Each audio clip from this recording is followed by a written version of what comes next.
जय श्री कृष्णा। राधे राधे। आज अपने सुनेंगे श्रीमद् भागवत गीता का 8वां अध्याय और उसका महात्म्य।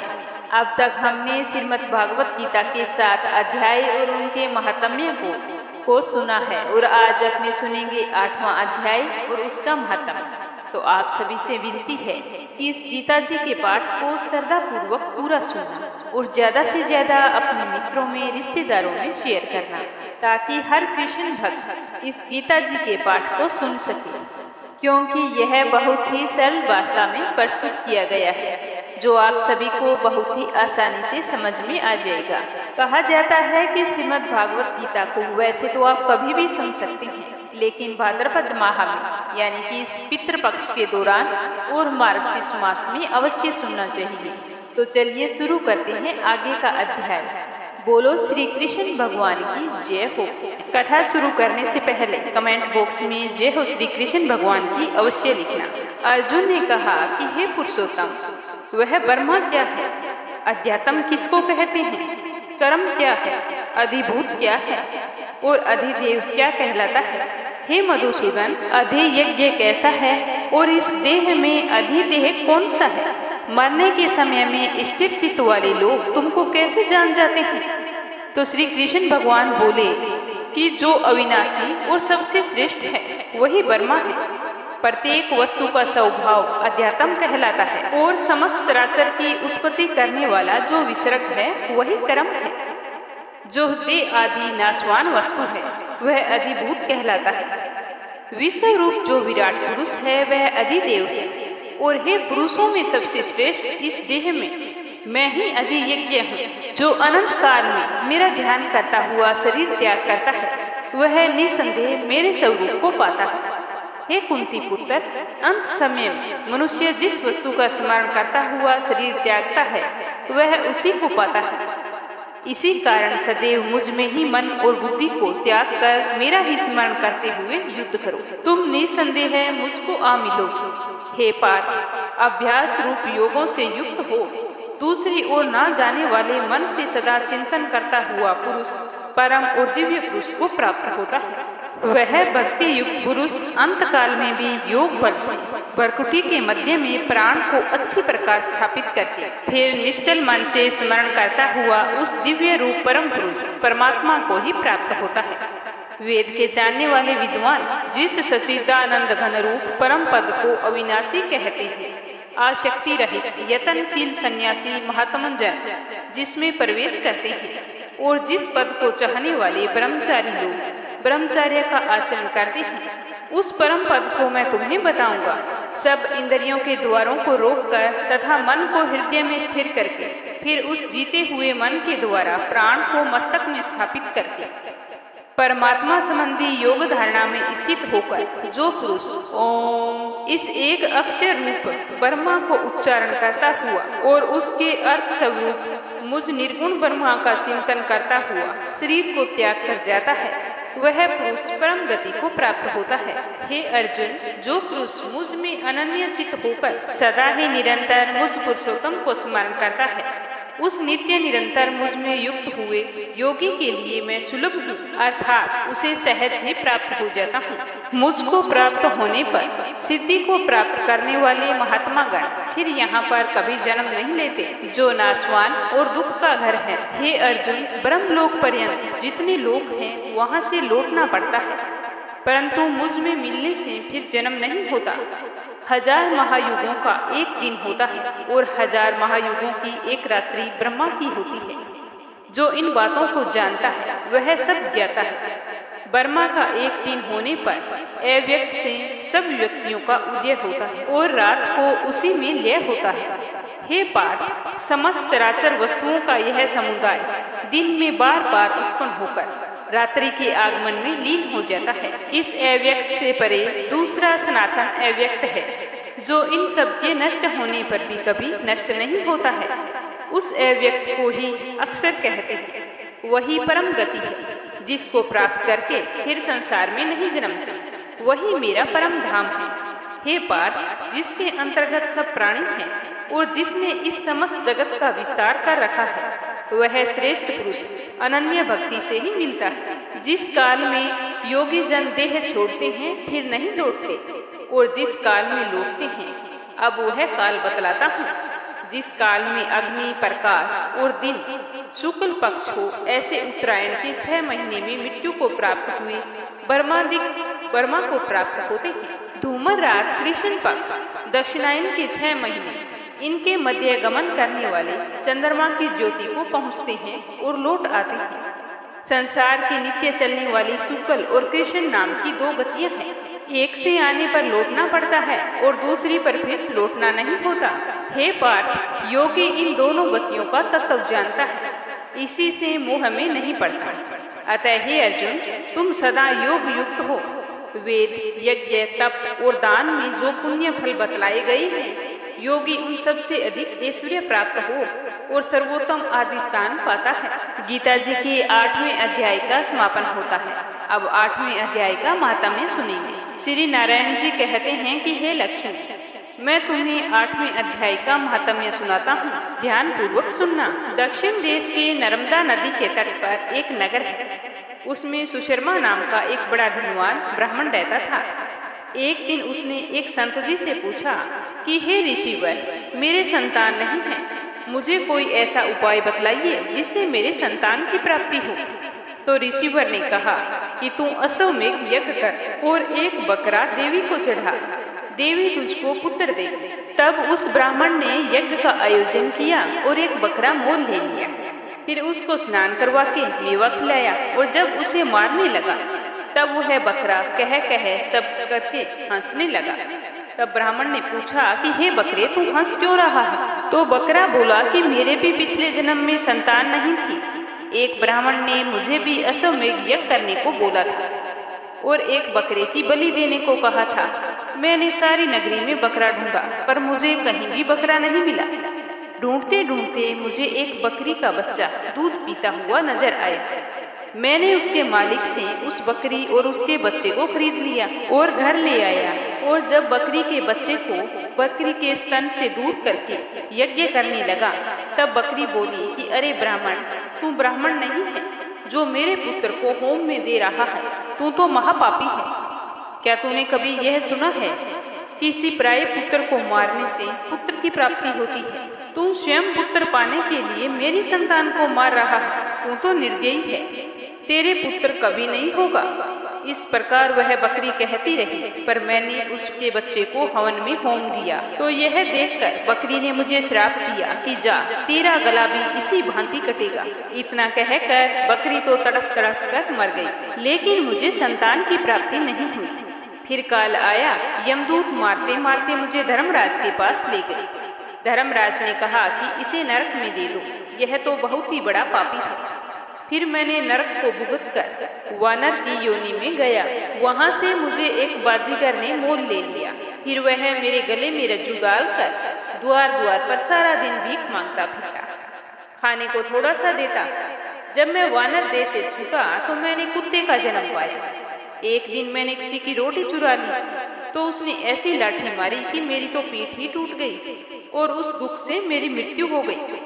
फिर घोड़े की देह को पा लिया, उस घोड़े को बटियारे ने मोल ले लिया। सारा दिन चलाता, खाने पीने को कुछ भी नहीं देता। जब शाम को घर लेकर आता तो थोड़ा सा चारा डालकर छोटी सी रस्सी से इस तरह बांध देता कि मैं मक्खी भी नहीं उड़ा सकता। एक दिन 2 बालक और एक कन्या मेरे ऊपर चढ़कर चलने लगे तो वहाँ पर अत्यंत कीचड़ था। मैं वहाँ पर फंस गया, वो मुझे मारने लगी, लेकिन कीचड़ की वजह से मैं वहाँ से नहीं निकल पाया क्योंकि मैं तो बिल्कुल ही कमजोर हो चुका था। तो वो मुझे जोरों से मारने लगे तो मेरी वहाँ पर मृत्यु हो गई। इस तरह मैंने अनेक जन्म भोगे और अब मैंने बकरे का जन्म पाया है। मैंने तो सोचा था कि जिसने भी मुझे मोल लिया है मैं वहाँ पर सुख पाऊंगा, किंतु तू तो छुरी लेकर मुझे मारने लगा है। तब ब्राह्मण ने कहा कि हे बकरी, तुझे भी जान प्यारी है। अब मैं अपने नेत्रों से देखी हुई कहता हूँ, सो ध्यान पूर्वक सुनना। कुरुक्षेत्र में चंद्र सुशर्मा राजा स्नान करने आया। उसने ब्राह्मण से पूछा कि ग्रहण में क्या दान कर। उसने कहा, राजन, काले पुरुष का दान कर। तब राजा ने काले लोहे का पुरुष बनवाया, नेत्रों में लाल जड़वा कर सोने के आभूषण पहनाकर तैयार किया। वह काला पुरुष कह कह करके हंसने लगा। तो राजा तो यह देखकर डर गया और सोचने लगा कि यह तो बड़ा अवगुण है जो लोहे का पुरुष हंस रहा है। जब राजा उसे दान करने लगा तो वह फिर से हंसा और ब्राह्मण को कहने लगा कि हे ब्राह्मण, तू मुझे देगा? तब ब्राह्मण ने कहा कि मैंने तो तेरे जैसे कई बचाए हैं। तो ब्राह्मण की बात सुनकर काले पुरुष ने कहा, तू मुझको वह कारण बता जिस कारण से तूने अनेकों दान बचाए हैं। तब वह ब्राह्मण बोला कि जो गुण मेरे में है सो मैं ही जानता हूँ। तब वह काला पुरुष कह कर थक गया। उसमें से एक और कलिका की मूर्ति बाहर निकल आई। तब ब्राह्मण ने श्री गीता जी के 8वें अध्याय का पाठ किया। जैसे ही 8वां अध्याय उस कलिका मूर्ति ने सुना तो उसने देह पलटी। जल की अंजलि भरकर उस ब्राह्मण ने मूर्ति पर छिड़का। जल के छिड़कने से तत्काल उसकी देह पलटी और वह देवदेही को प्राप्त हो गई। विमान पर बैठकर बैकुंठ को चली गई। तब उस राजा ने कहा कि तुम्हारे में भी कोई ऐसा है जिसके शब्द से मैं भी अदम देह से मुक्ति पाऊं। तब उस ब्राह्मण ने कहा, मैं वेद पाठी हूँ। उस नगर में एक साधु भी गीता पाठी था जिससे 8वें अध्याय का पाठ सुनकर राजा की देह पलटी। दिव्य देह पाकर बैकुंठ को गया और कहता गया कि हे ब्राह्मण, तुम भी गीता का पाठ कर, तेरा भी उद्धार होगा। तो यह सुनकर वह ब्राह्मण भी गीता जी का नियमित रूप से पाठ करने लगा। बोलो श्री हरि विष्णु की जय हो। अब सुनते हैं राधा रानी की एक अंतिम कहानी। इस कहानी के बिना तो सारी पूजा पाठ अधूरी रहती है। एक समय की बात है जब राधा जी को यह पता चला कि कृष्ण जी पूरे गोकुल में माखन चोर कहलाते हैं, तो यह बात उन्हें बहुत ही बुरी लगी। तो उन्होंने कृष्ण कन्हैया से कहा कि चोरी करना छोड़ दे। पर कृष्ण जी तो अपनी माँ की नहीं सुनते थे, तो अपनी प्रियतमा की कहाँ से सुनेंगे। उन्होंने माखन चोरी की लीला को जारी रखा। तो एक दिन राधा कृष्ण जी को सबक सिखाने के लिए उनसे रूठ गई। अनेकों दिन बीत गए पर वो कृष्ण जी से मिलने के लिए नहीं आई। जब वे कृष्ण कन्हैया उन्हें मनाने के लिए गए तो उन्होंने बात करने से इनकार कर दिया। तो अपनी राधा को मनाने के लिए इस लीलाधर को एक लीला सूझी। ब्रिज में लीला गोदने वाली स्त्री को लाली हरण कहा जाता है। तो बस कृष्ण जी ने घूंघट ओढ़कर एक लाली हरण का वेश बनाकर बरसाने की गलियों में पुकार करते हुए घूमने लगे, जोर जोर से बोलने लगे। जब वो बरसाने राधा रानी की ऊंची अटरिया के नीचे आई तो आवाज देने लगे। कुछ इस तरह से कहने लगे कि मैं दूर गांव से आई हूँ, देख तुम्हारी ऊंची अटारी, दीदार की मैं प्यासी, दर्शन दो वर्ष भानु दुलारी। हाथ जोड़ विनती करूं, अर्ज मान लो हमारी, आपकी गलिन गुहार करूं, लीला गुदवालो प्यारी। जब राधा रानी ने यह आवाज सुनी तो तुरंत विशाखा सखी को भेजा और उस ललिहारण को बुलाने के लिए कहा। तो राधा रानी के कहे अनुसार विशाखा ललिहारण को बुला लाई। घूंघट में अपना मुंह छिपाते हुए कृष्ण जी राधा के सामने ललिहारिन के वेश में पहुँचे और उनका हाथ पकड़कर बोले कि कहो सुकुमारी, तुम्हारे हाथ पर किसका नाम लिखूं? तो राधा जी ने उत्तर दिया कि केवल हाथ पर ही नहीं, मुझे तो पूरे शरीर पर लीलिया गुदवाना है। तो कृष्ण कन्हैया बोले कि क्या लिखवाना है बताओ। तो राधा रानी कहने लगी कि माथे पे मनमोहन लिखो, पलकों पे पीताम्बर धारी, नासिका पे नटवर लिख दो, कपोलों पे कृष्ण मुरारी, अधरों पे अच्युत लिख दो, गर्दन पे गोवर्धन धारी, कानों में केशव लिख दो, भरकुटी पे 4 भुजाधारी, गुद्दाओं पे ग्वाल लिख दो, नाभि पे नाथ नथैया, बाहों पे लिख दो बनवारी, हथेली पे दाऊजी के भैया, नखों पे नारायण लिख दो, पैरों पे जगपालन हारी, चरणों में चिच्चोर लिख दो, मन में मोर मुकुटधारी, नैनों में तू गोद दे रे, नंद नंदन की सूरत प्यारी, रोम रोम पे लिख दे मेरे रसिया रास बिहारी। जब यह कृष्ण कन्हैया ने सुना राधा अपने रोम रोम पर मेरा नाम लिखवाना चाहती है तो वो तो खुशी से बोरा गए और उन्हें अपनी सुध भी नहीं रही। वो भूल गए कि वो एक ललिहारिन के वेश में बरसाने के महल में राधा के सामने बैठे हैं। वो तो खड़े होकर जोर जोर से नाचने लगे। उसे इस तरह नाचता हुआ देखकर राधा जी सोचने लगी कि आज ललिहारिन को क्या हो गया है। और तभी अचानक से उसका घूंघट गिर गया और ललिता सखी को उनकी सांवरी सूरत का दर्शन हो गया और वो जोर से बोली कि अरे ये तो कृष्ण है। तो राधा रानी ने जैसे ही कृष्ण कन्हैया को देखा तो अपने प्रेम के इजहार पर राधा जी बहुत ही लज्जित हो गई। और अब उनके पास कन्हैया को क्षमा करने के अलावा कोई भी रास्ता नहीं था। और कृष्ण जी भी राधा का अपने प्रति अपार प्रेम जानकर गदगद और भाव विभोर हो गए। बोलो राधा रानी की जय हो। अगली कहानी सुनते हैं बरसाने के एक संत की। एक समय की बात है, बरसाना में एक संत रहते थे। वो हर रोज सुबह उठकर यमुना जी में स्नान करके राधा जी के दर्शन करने जाया करते थे। यह उनका रोजाना का नियम था। जब तक वो राधा रानी के दर्शन नहीं कर लेते तब तक वो जल विग्रहण नहीं करते थे।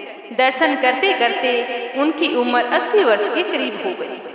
आज सुबह उठकर रोज की तरह स्नान करने के लिए गए। राधा रानी के दर्शन को मंदिर में चले गए। मंदिर के पट खुले और राधा रानी के दर्शन करने लगे। दर्शन करते समय संत के मन में एक भाव आया कि मुझे राधा रानी के दर्शन करते करते आज 80 वर्ष हो गए, लेकिन मैंने आज तक राधा रानी को कोई भी वस्त्र नहीं चढ़ाया। लोग तो राधा रानी के लिए कोई नारियल लाता है, कोई चुनरी लाता है, कोई चूड़ी लाता है, कोई बिंदी लाता है, कोई साड़ी लाता है, कोई लहंगा चुनरिया लाता है, लेकिन मैंने तो ऐसा कुछ भी नहीं चढ़ाया। तो ऐसा विचार करके संत जी ने सोचा कि जब मेरी राधा रानी के लिए कुछ ना कुछ सारे लोग लाते हैं तो मैं भी कुछ ना कुछ आज जरूर लेकर आऊंगा। लेकिन क्या लाऊं? कुछ ऐसा लाऊं कि जिससे मेरी राधा रानी खुश हो जाए। तो यह सोचकर संत जी अपनी कुटिया में आ गए। सारी रात सोचते सोचते सुबह हो गई। सुबह उठकर स्नान किया और अपनी कुटिया में ही राधा रानी के दर्शन पूजन किए। उस दिन वो मंदिर नहीं गई।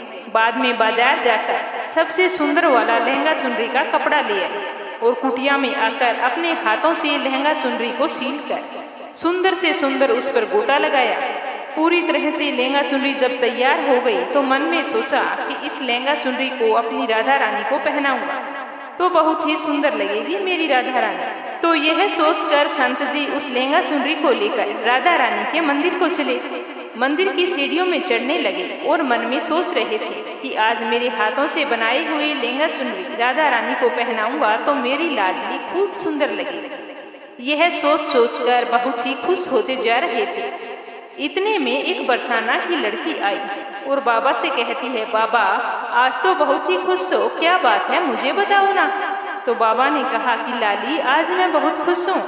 आज मैंने अपने हाथों से राधा रानी के लिए लहंगा चुन्नी बनाया है।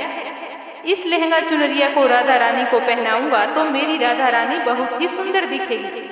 तो उस लड़की ने कहा, बाबा मुझे भी दिखाओ ना, आपने लहंगा चुनरी कैसी बनाई है। तो लहंगा चुनरी को वो देखकर वो लड़की बोली, अरे बाबा राधा रानी के पास तो बहुत सारी पोशाकें हैं, ये तो मुझे दे दो ना।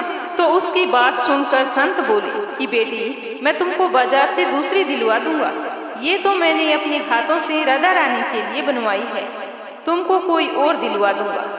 लेकिन उस छोटी सी बालिका ने उस संत का दुपट्टा पकड़ लिया और कहने लगी कि बाबा ये मुझे दे दो। पर संत भी जिद करने लगे कि तुम्हें दूसरी दिलवाऊंगा पर ये नहीं दूंगा। लेकिन वो बच्ची इतनी तेज थी कि संत के हाथों से लहंगा चुनरी छुड़ाकर भाग गई। यह देखकर बाबा को बहुत ही दुख हुआ और सोचा कि मैंने आज तक राधा रानी को कुछ नहीं चढ़ाया, लेकिन जब आज मैं लेकर आया हूँ तो वो लाली लेकर भाग गई। मेरा तो जीवन ही बेकार है, अब मैं क्या करूँगा। यह सोचकर संत जी उसी सीढ़ियों में बैठे बैठे रोने लगे। इतने में दूसरे कुछ संत वहां पर आए और बोले कि क्या बात है बाबा, आप इस तरह रो क्यों रहे हो। तो बाबा ने उन संतों को पूरी बात बताई। तो संतों ने बाबा को समझाया और कहा कि आप दुखी मत होइए, कल दूसरा लहंगा चुनरी लेकर राधा रानी को पहना देना। चलो अब राधा रानी के दर्शन कर लेते हैं। तो इस तरह समझा बुझाकर दूसरे संतों ने बाबा को राधा रानी के दर्शन करने के लिए मंदिर में लेकर चले गए। रोना तो बंद हुआ लेकिन मन बिल्कुल खराब था, क्योंकि मनोकामना पूरी नहीं हुई। तो अनमने मन से राधा रानी का दर्शन करने जा रहे थे संत, और मन ही मन में ये सोच भी रहे थे कि मुझे लगता है कि किशोरी जी की इच्छा नहीं थी, शायद राधा रानी मेरे हाथों से बनी पोशाक पहनना ही नहीं चाहती। ऐसा सोचकर बड़े ही दुखी होकर जा रहे थे। मंदिर आकर राधा रानी के पट खुलने का इंतजार करने लगे और वहां पर बैठ गए। थोड़ी देर बाद में मंदिर के पट खुले तो संतों ने कहा कि बाबा आज तो राधा रानी बहुत ही सुंदर दिखाई दे रही है। तो संतों की बात सुनकर जैसे ही बाबा ने अपना सिर उठाया तो देखा जो लहंगा चुनरी बाबा ने अपने हाथों से बनाई थी, आज तो राधा रानी ने वही पहन रखा है। तो बाबा बहुत ही खुश हो गए और राधा रानी से कहा कि राधा रानी, आपको इतना भी सब्र नहीं कि आप मेरे हाथों से मंदिर की सीढ़ियों से ही लेकर भाग गई? ऐसा क्यों किया आपने? सर्वेश्वरी श्री राधा रानी ने कहा कि बाबा, आपके भाव को देखकर मुझसे रहा नहीं गया, और ये केवल पोशाक ही नहीं, इसमें आपका प्रेम भी है। इसीलिए तो मैं खुद आकर आपसे लहंगा चुनरी छीन कर भाग गई थी। तो इतना सुनकर बाबा तो भाव विभोर हो गए और राधा रानी का गुणगान करने लगे और मन ही मन उस लड़की लाली का भी धन्यवाद करने लगे। प्रेम से बोलो राधे राधे। तो आज की कथा आपको कैसी लगी कमेंट बॉक्स में जरूर बताना। कल फिर मिलेंगे श्रीमद् भागवत गीता का अगला अध्याय और एक नई कथा के साथ। जय श्री कृष्णा, राधे राधे।